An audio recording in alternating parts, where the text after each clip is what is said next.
With SR Simar YouTube channel में आपका स्वागत है।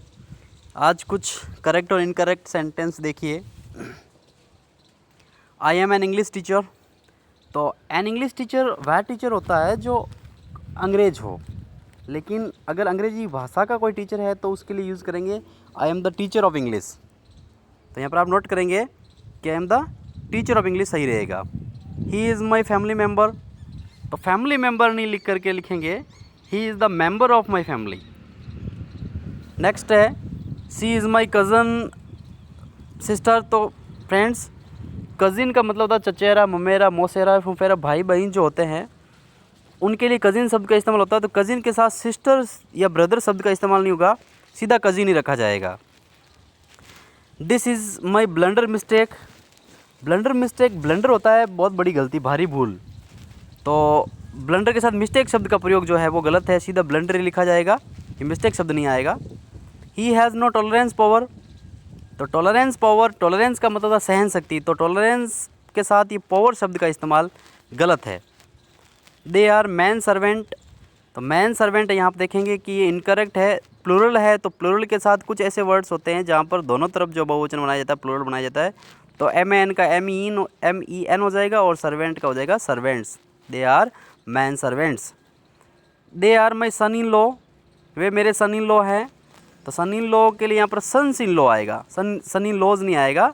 जो मैन संज्ञा है सन के साथ लगेगा, जो मैन नाउन है ना वो सन, तो उसके साथ सन्स हो जाएगा, लॉ का लॉज नहीं होगा।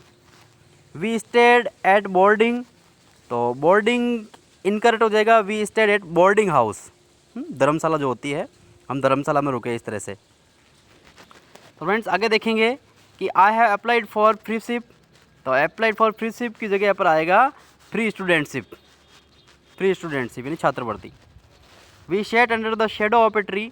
शेडो होता है परछाई और शेड होता है छाया। तो पेड़ की परछाई में नहीं बैठते, पेड़ की छाया में बैठते हैं। तो वी शेड हम बैठे under the shade of a tree, तो शेडो की जगह पे क्या आएगा, शेड आएगा। नेक्स्ट देखते हैं फ्रेंड्स कि ही गेव मी 2.5 रुपी। उसने मुझे जो है 2.5 रुपये दिए। तो यहाँ पर आप देखेंगे कि ये इनकरेक्ट है, करेक्ट क्या है, he gave me 2 rupees and A half. यहाँ पर आप देखना 2.5 रुपी नाउन जो लगेगी ना, मैन नाउन के साथ लग जाएगी 2 रुपीज़ एंड ए हाफ। ये देखिए यहाँ पर I have purchase 2 dozens bananas. तो 2 डजन्स बनानाज नहीं आएगा, 2 डजन। जब इकाई का प्रयोग करते हैं तो उसके साथ ऐसा नहीं लगता है, तो 2 डजन, डजन्स नहीं आएगा। Village after village were swept away in the flood. गांव के गांव बाढ़ में बह गए। तो गांव के गांव बहने से अगर आफ्टर के साथ कोई, आफ्टर से कोई नाउन बनती है तो वो सिंगुलर ही मानी जाती है। विलेज आफ्टर विलेज है, day after day, day after day, तो वो ये इसके अकॉर्डिंग रहेगी। तो यहाँ पर वर नहीं आएगा, यहाँ वर गलत है, यहाँ पर क्या आएगा, वॉज। तो village after village was swept away in the flood. I purchased each of these books for 85 rupees. मैंने ये प्रत्येक पुस्तक जो है कितने में खरीदी, 85 रुपीज़ के अंदर खरीदी। तो यहाँ पर ये गलत हो जाएगा, ईच ऑफ दीज बुक्स नहीं, आई परचेज दिस बुक, मैंने ये पुस्तकें खरीदी ईच फॉर 85 रुपीज़, यानी कि ईच प्रत्येक के कितने रुपए दिए, 85 रुपीज़। तो फ़र्क क्या है देखो, ईच ऑफ दीज बुक्स नहीं आकर के दीज बुक्स, फिर ईच दीज बुक्स के बाद में आएगा। यहाँ पर ईच जो पहला है ना ये गलत है। तो आई पर क्यों गलत है, क्योंकि ईच और एवरी के बाद जो है सिंगुलर नाउन आती है, तो यहाँ पर सिंगुलर नाउन है नहीं, इसलिए I purchase these books each for 85 rupees. Next है I can not show you my wallet. तो आई कैन नॉट, यहाँ पर आप फ्रेंड्स देखेंगे कि जो कैन नॉट लिखा हुआ है, तो ये कैन नॉट और नॉट के बीच में गैप है, तो ये कैन नॉट साथ में लिखा जाएगा। एकमात्र हेल्पिंग वर्ब है जिसके साथ नॉट हमेशा जुड़ के आता है, can not. He gave us all the informations. तो इन्फॉर्मेशंस जो है ऐसी नाउन है जिसको अपन एस लगा के प्लूरल नहीं बना सकते, उसके लिए जो है अपन पीसेज वगैरह लगाना पड़ेगा। तो he gave us all the pieces of information. Informations नहीं हो सकता, इन्फॉर्मेशन ही होगा, तो इसको प्लूरल बनाने के लिए हमें पीसेज शब्द का इस्तेमाल करना पड़ता है।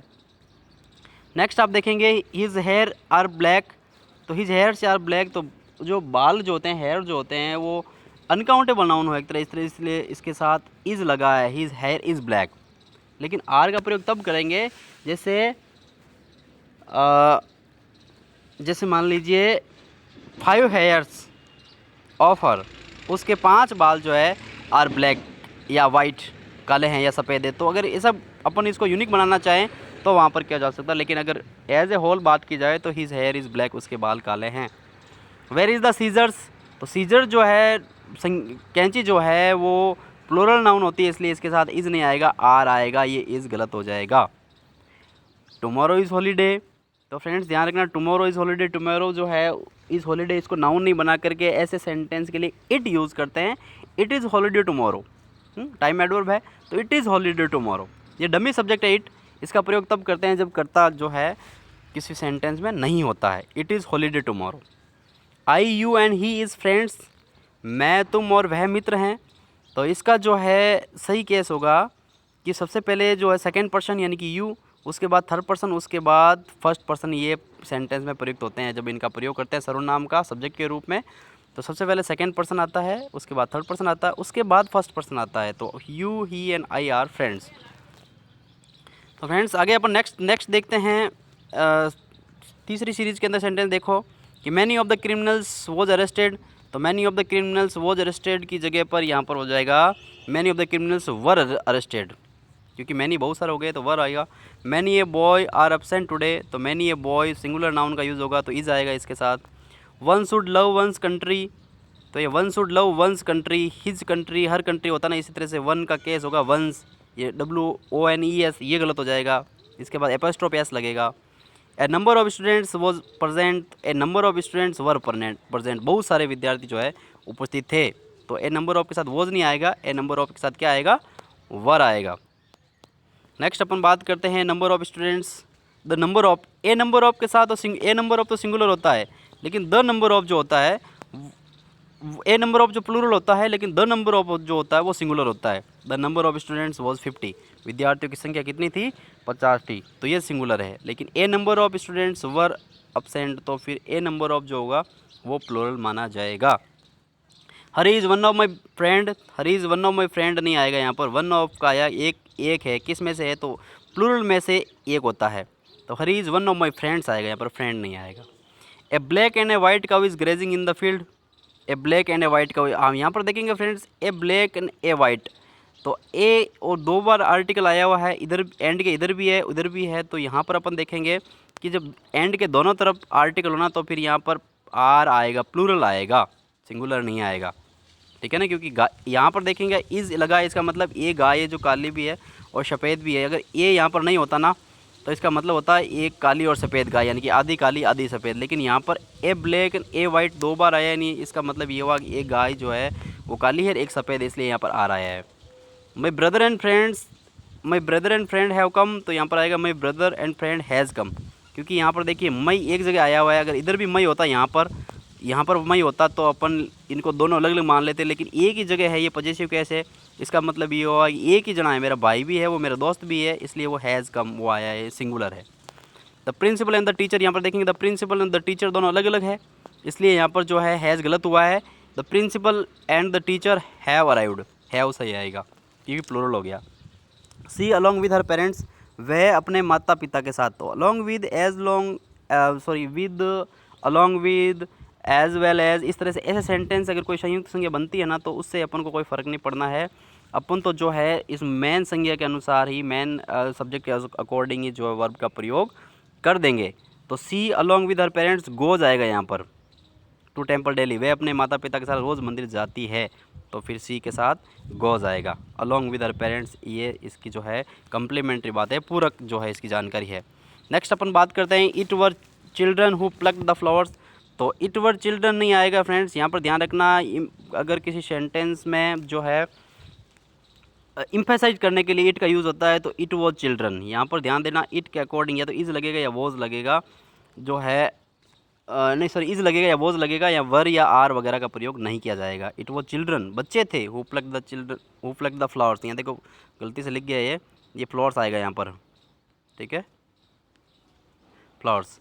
सी behaves as if she was a queen, वे ऐसा व्यवहार करती है मानो कि वे रानी हो, तो ये एज इफ़ कैसे सेंटेंस है ना, ये इमेजिनरी सेंटेंस कहलाते हैं, काल्पनिक वाक्य, और इनके काल्पनिक वाक्यों के साथ हमेशा जो है यहाँ पर वर का प्रयोग किया जाता है, ये वॉज गलत है, काल्पनिक वाक्यों में हमेशा वर का प्रयोग किया जाता है। तो सी बिहेव्स ऐसा व्यवहार करती है एज इफ मानो सी वर ए क्वीन, मानो वे एक रानी हो, यहाँ पर चाहे सब्जेक्ट सिंगुलर हो चाहे प्लूरल, हमेशा यहाँ वर्ब का प्रयोग ही किया जाएगा। Radhika as well as her friends are beautiful, Radhika भी अपने सहेलियों की तरह सुंदर है। तो फिर यहाँ इज़ आएगा। मैं पहले बताया हुआ कि as long as along with वगैरह ऐसे होना, तो इनको गिना नहीं जाता है, ये पूरक जानकारी है। तो यहाँ पर इज़ की जगह आर की जगह पे क्या आएगा, इज़ आएगा। Each students have a pen, तो ईच, एवरी, इधर, नीदर, ये सारे वर्ड इनके साथ सिंगुलर नाउन प्रयुक्त होती है, तो इसके साथ हैव नहीं आएगा, हैज़ आएगा। थैंक यू सर, तो थैंक यू सर के अंदर ये जो कोमा आएगी, थैंक यू सर, किसी को संबोधित करते हैं तो उसको कैपिटल लेटर के अंदर कोमा लगा के लिखते हैं, इसलिए ये थैंक यू सर डायरेक्ट गलत है, thank you sir. If you will tell me I will help you, तो फ्रेंड्स ध्यान रखना कि सबऑर्डिनेट क्लोज के अंदर इफ़ वाले सेंटेंस के अंदर हमेशा जो है विल सेल का प्रयोग नहीं किया जाता है, ये प्रेजेंट इंडेफिनिट टेंस में रखा जाता है, इसलिए ये गलत है। यहाँ भी विल है, यहाँ भी विल है, तो ये सेंटेंस गलत है। सही क्या होगा, इफ़ यू टेल मी, यानी कि इफ़ के जो आगे वाला सेंटेंस है वो प्रेजेंट इंडेफिनिट टेंस में रहेगा, तब आगे जाके विल सेल का प्रयोग होगा। तो इफ़ यू टेल मी, यदि तुम मुझे बता दोगे, आई विल हेल्प यू, मैं तुम्हारी मदद कर दूंगा। अब यहाँ पर देखेंगे आप, यहाँ पर विल सेल नहीं है तो भी इसको ऐसा ही बोला जाएगा। If you give me blood, यदि तुम मुझे खून दोगे, I will give you freedom, मैं तुम्हें आज़ादी दूंगा। ऐसा नहीं कहेंगे कि if you will give me blood, नहीं, इफ़ के बाद हमेशा प्रेजेंट टेंस में रखना है, भले ही सेंटेंस आपको फ्यूचर का बोलना है। चलो नेक्स्ट देखते हैं। I don't know where does she live, मुझे नहीं पता वे कहाँ रहती है। तो ध्यान रखना, अगर सेंटेंस दो वेयर से जुड़ा हुआ होना तो यहाँ पर और, तो इस तरह से सेंटेंस में प्रश्नवाचक का सूत्र काम नहीं करता, असर्टिव सेंटेंस का सूत्र काम करता है। तो I don't know where she lives, मुझे नहीं पता जहाँ वे रहती है, यहाँ पर प्रश्नवाचक नहीं बनेगा, एक सेंटेंस के साथ प्रश्नवाचक नहीं जुड़ेगा इधर। I don't know where she lives, यहाँ देखो प्रेजेंट, ये वेयर जो है ना यहाँ पर ये कनेक्टिव का काम कर रहा है, सी लिव्स जहाँ वे रहती है। She knows to cook rice, she knows वे जानती है हाउ टू कुक राइस, ऐसे नो वगैरह के सेंटेंस होते हैं ना, तो वहाँ पर टू कुक राइस की बजाय लिखेंगे हाउ टू कुक राइस, यानी कि चावल कैसे पकाने हैं वे जानती है। आई नो, मैं जानता हूँ, how to ride on bike, bike कैसे चलानी है मैं जानता हूँ। It am I who has pushed back you, मैं ही हूँ जिसने तुम्हें धक्का दिया। तो ये जो एम आया है ना यहाँ पर, ये गलत आया। मैंने पहले ही बताया था कि ये जो इम्फेटिक सेंटेंस होते हैं जहाँ पर जोर देने के लिए स्ट्रक्चर इट का यूज़ होता है डमी सब्जेक्ट के रूप में, तो वहाँ पर इट इज़ आई, मैं ही हूँ, इट एम आई नहीं होगा, क्योंकि ये इज़ लगा है ना, वो आई के अकॉर्डिंग नहीं लगा है, ये इट लगा है, इज़ लगा है जो इट के अकॉर्डिंग लगा है। इट इज़ आई, मैं ही हूँ, who have pushed you back, जिसने तुम्हें धक्का दिया है, हु हैव, ये हैव आई के ज़रूर साथ आई के अकॉर्डिंग ज़रूर है। It is I who have pushed you back, जिसने तुम्हें पीछे धक्का दिया है। This is the house whose walls have crumbled, ये मकान है, यही मकान है जिसकी दीवारें ढह गई है। तो इसका आएगा this is the house walls of which, whose walls की जगह अगर देखो व्यक्ति होता तो हुज वॉल्स, मतलब व्यक्ति होता तो whose pen, whose brother, whose sister या हुज कार, इस तरह से लिख लेते हैं। लेकिन अगर निर्जीव चीज़ें ना, तो फिर हुज की बजाय अपन जो है उसको पहले लिखते हैं विच, ऑफ विच करके लिखते हैं। तो this is the house walls of which have crumbled. I hope you like the video. Thank you for watching.